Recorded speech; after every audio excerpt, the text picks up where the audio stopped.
Live. Live, fired up. 2026. 2026. Check it Holy out, cow. dude. And we made it. I'm having the best hair day of the year so far, dude. Yeah, I need a haircut real bad. You know what? I've not actually had a haircut since before COVID.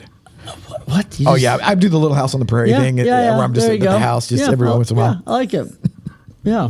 I'm going full Gandalf, dude. There you I go. made it to this advanced age, and it's still mostly there. Absolutely. Welcome to 2026. Yeah. So how did Been it a go? wild ride. Yes. Yeah. I'm trying to think. It's been a couple of weeks too. So you were on the road. I feel like my 2026 entry was pretty good. I've had several people though where they're like, "Hey, 2025 got like 2 last punches in." Oh, dude, you know what I did mean? it They're like, ever. "Hey, Yes. there's 1 hour left, like 2 last punches in before the end of the year," and here we go. So like some people are they're like, "Oh shoot, okay, here we go," and but it's good. I'm excited. We've got last year was such a like get back into momentum, build stuff, and like now I feel like we're going this year in momentum, which is Yes. awesome. Instead of like, okay, let's start. You know what I mean? Like now we're like, okay, we're doing it. So, and that said, everything is perfect. You know what I mean? So Yeah, exactly. And yeah, we're done. money's perfect. Teams, everything's just perfect. So yeah. Yes, and we're done. And we're done. Yeah, no, it's good. Yeah, so 2025 definitely got a few licks in before A couple left. hits before the end of the year. Yep. And but I had said before my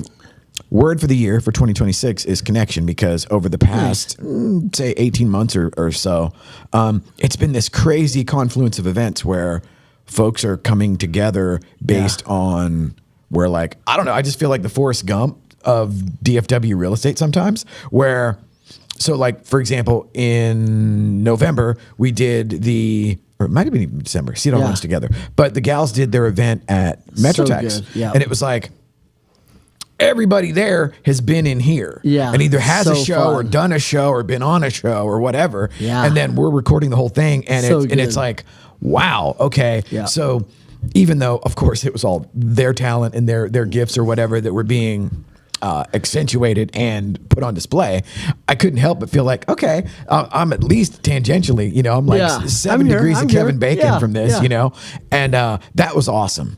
And then, I gave you the pregame of, the last couple of shots that 2025 took. And it was like, all right, got you down. Yeah. But it was like one of those things where you get to the point of existential dread and then it doesn't kill you. Yes. And then you're like, oh, wait a minute. Yeah. Okay. Yeah. Then somehow I forget that I can take a punch, over time. Absolutely. And then I don't know about you, but I always have this thing of where I almost categorically don't remember anything I've actually achieved or anything I've done. 100%. Where if I were to sit back and look, I mean, geez, shit. I mean, look. Yeah. And then I have to scroll through pictures.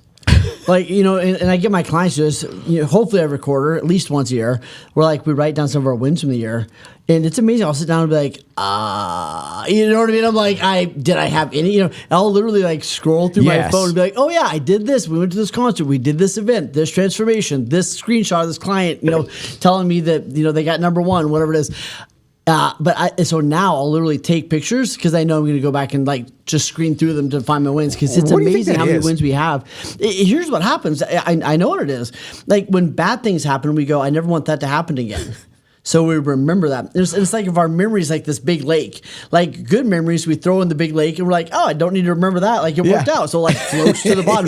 Bad things, right? Like that time, it didn't go good. We're like, keep that shit at the top. Yeah, let's keep go that ahead right and guard against that. And remember, don't say that dumb thing. Hey, don't approach that person that way. Like, oh, remember when you did this? And that, so we keep those at the top of the lake to protect us, but the problem is all the good things kind of soak down. So we take a look over the lake. We're like, oh, I suck at life. You know what I mean? We're like, oh, look at my lake. Nothing good ever happens. Of just every mistake that I've made. Yeah, there is that negativity bias, and one of the things that I've learned just in this sort of whatever you want to call it, self-employment, entrepreneurial universe, is that there is an element of the self-employed entrepreneur that your success will be directly correlated to how much pressure you can stand. Yeah. And luckily, unluckily, depending on your point of view, I would have had all the experience of pre-sobriety life where it was nothing but pressure. Yeah. Now, of course, it was all self-inflicted. And it's tough, Right.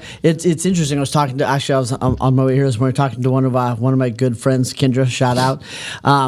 And she's amazing. We were talking, we lost a friend of ours about 2 weeks ago, passed away in a plane crash, right? Very, very young, tragic, terrible.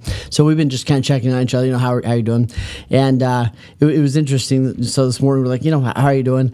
And, it was funny because my response was absolutely, working to give everything to God while planning towards the future, whilst being present and all in, while having really good work ethic and taking time to rest and be present. So basically nailing it. You know what I mean? But isn't that it? It's like focus on the future, but I'm in the present. I'm going all in, but I'm also pacing myself. You know what I mean? Yes. I'm working really hard, but I'm also leveraging and letting amazing miracles come to my life. It's like, what the hell are we doing? Right? It's tough to balance all that. But like you said, I think a big part is can I just frame my mind in the morning, focus on the goals, get present, give gratitude, and celebrate some of the wins. And I think it's a big thing. How do I want to emotionally travel through this year? I think is a great question. Oh. Right? How do I want, and a great way to look at it is what do you want your predominant emotional state to be? That presupposes that I want anything to do with my feelings. We're getting it. It's a journey. Welcome to Feelings with Rick. That's next week. Yes. And, right. But for most people, their predominant feeling, especially if they ask the people closest to them, what would they say your predominant feeling was? Would it be stressed, anxious? What would it be? Or was it present, enthusiastic, clear, confident? So it's interesting to think what do I want my predominant emotional kind of state to be, and then what's the routine and kind of the things I go to make it there? How do I? Are you having them reverse engineer that?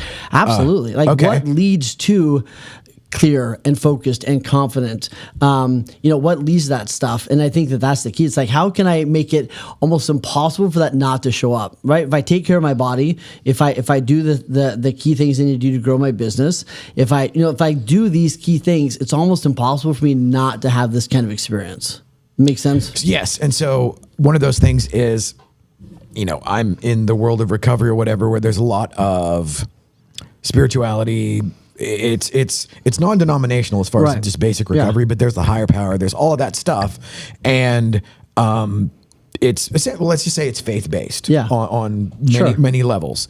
And for me, I always struggled with that and still would if it was just thrown at me or whatever. But over time, I get evidence. Yeah. So it's it becomes math rather than a belief in something nebulous.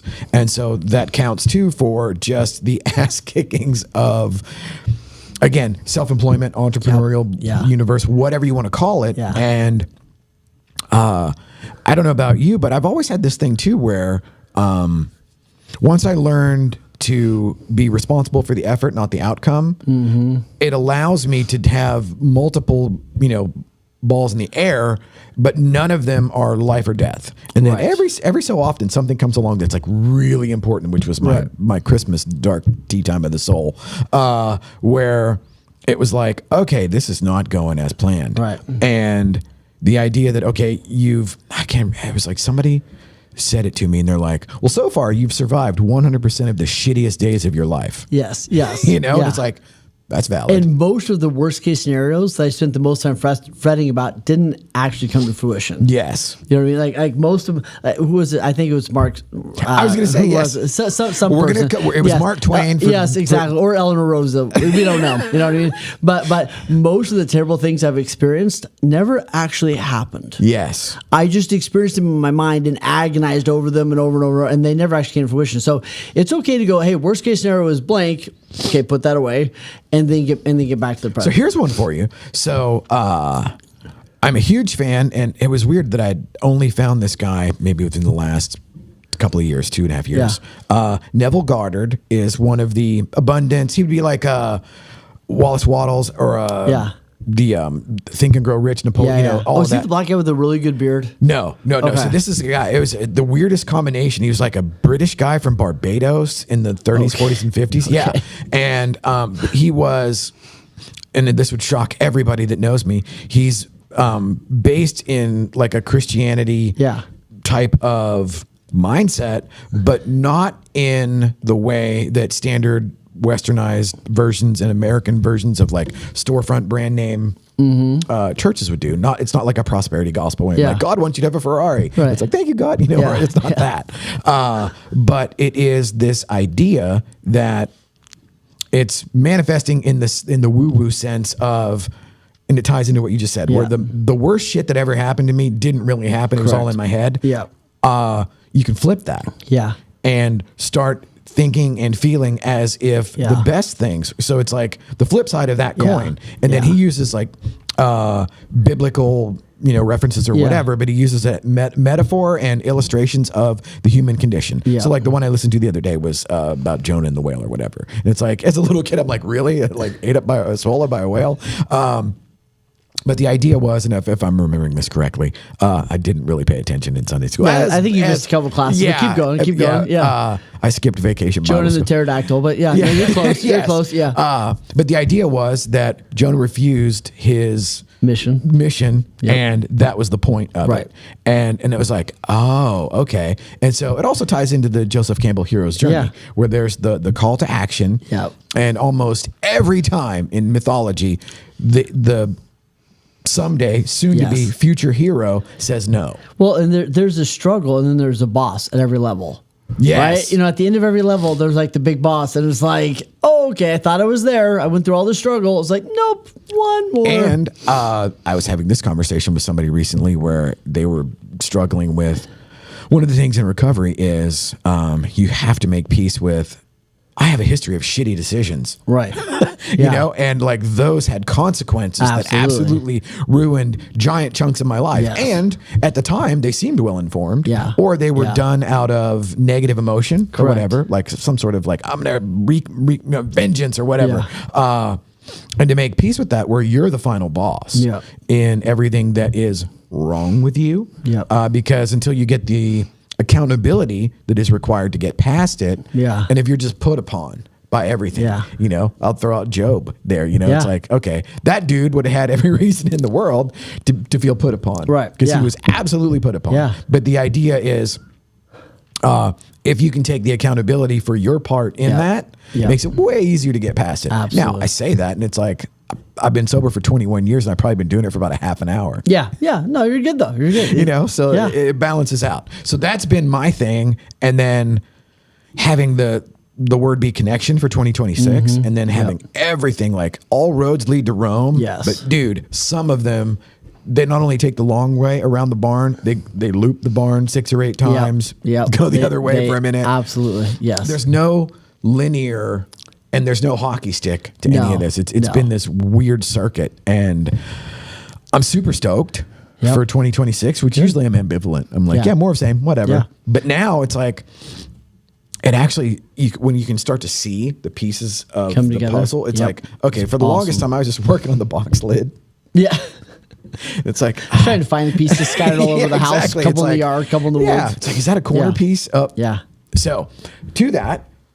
Yeah, Stuck to Epic. I love this. You came up with this. I mean, this is so good. That was my sort of own inventory and reasoning. Because I use AI as in the world of recovery. There is I'm usually not this heavily into the recovery side. I usually don't talk about this, but there's the 10th step in the 12 steps of recovery are, continue to take personal inventory, and we're wrong, probably admit it. Absolutely. And so like the idea is you're doing a constant cataloging, or theoretically you're doing I'm not saying that I've ever done that, but I use GPT for that now. It's so helpful. And so then I'm having it compare and contrast my ramblings stream of consciousness with the Jungian archetypes of personality. Yeah. And so then it's like, oh, you are the ruler creator with these, and I'm like, okay, what does that mean? And it's like, what is, if I throw out a thing, what is my likely choice and course of action going to be based on everything I've done so far? So interesting. It's incredibly helpful. And like right now, that's the only thing GPT is good for. But like this,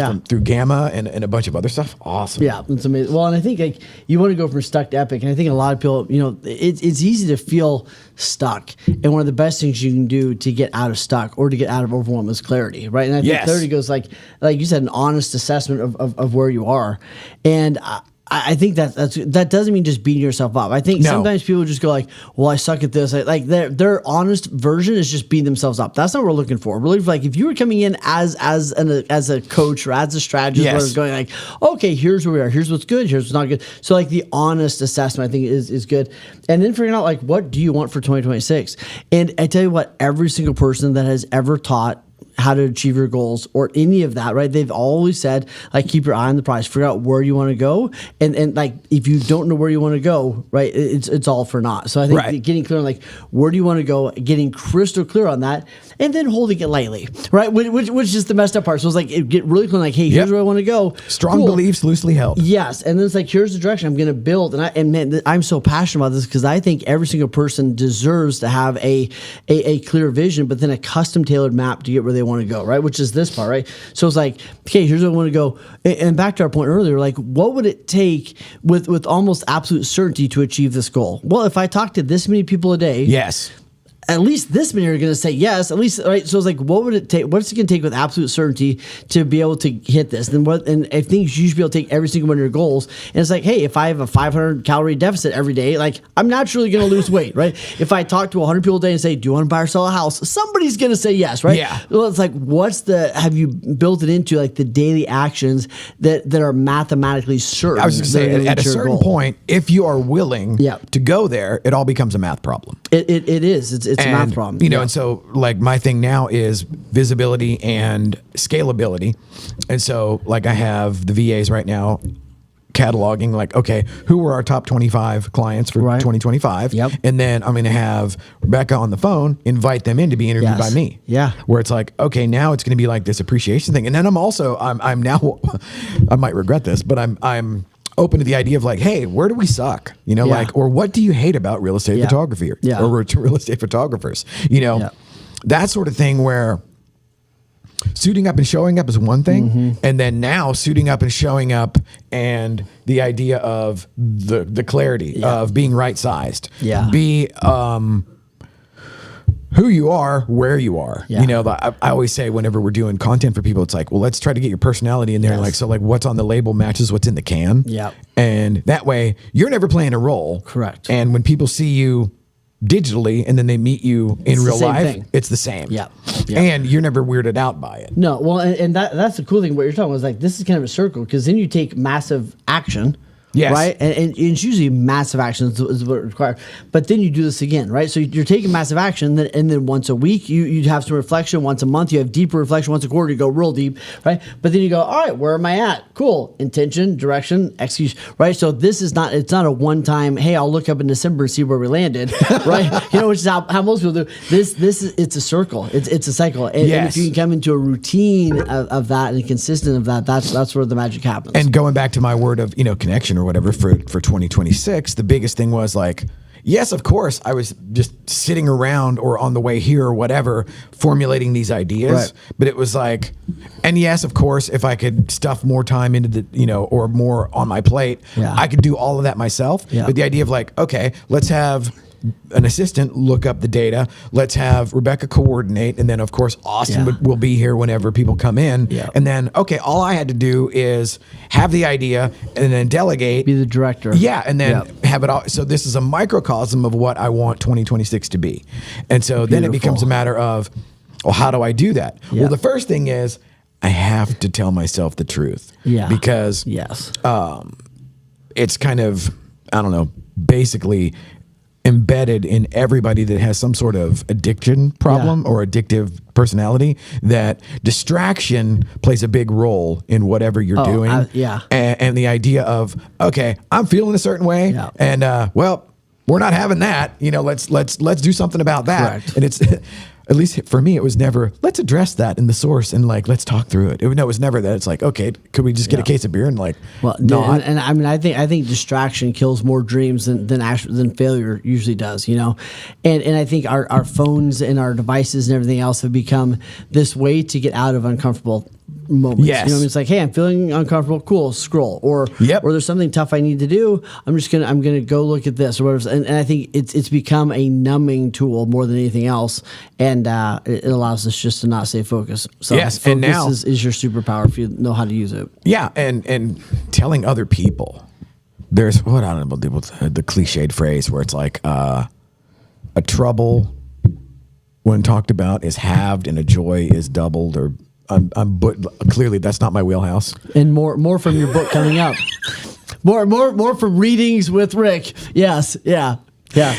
Clearly, it's the feel good episode right Absolutely. now. Yeah, we're kicking it off in style. All right, we watch this episode a year from now. What are we proud of?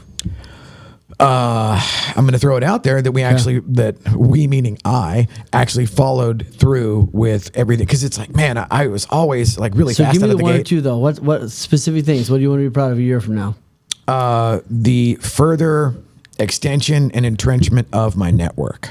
Love it. And because it turns out, historically, nature, nurture, whatever, I'm an isolator. Yeah. And that used to be I would isolate and intoxicate. And so, well, that's not really, that has sort of a very finite shelf life and one particular ending. Yep. And I managed to dodge that bullet somehow. But now it's like, okay, well, what about the opposite of that? Yeah. And so maybe the next 20 years of sobriety will be the opposite of that. That's what I'm endeavoring to do. And the other thing is to have people in my network that I actually like and enjoy, where the whole transaction, I can't remember, I'm paraphrasing Ashley now, where she said, like, I refuse to be anywhere, do anything that doesn't like hit all the buttons. That's definitely a paraphrase. Absolutely. Yeah. But that's the thing I'm looking for. Yeah. And it's like, wow, okay, so you could really be that intentional. Yeah. Good and bad, bad meaning like cutting things out. Yeah. Because that's usually taken as a negative, where like, oh, I'm not going to do that anymore. Or like, I'm not going to be around that. It's always usually some sort of elevated emotional thing where it's like, no, I'm just not. Yeah. It can be as simple as that. What about you? Man, I in a similar way, that I lived a year really in alignment with my values, right? And like you said, if it doesn't line up with all three, why are we doing it, right?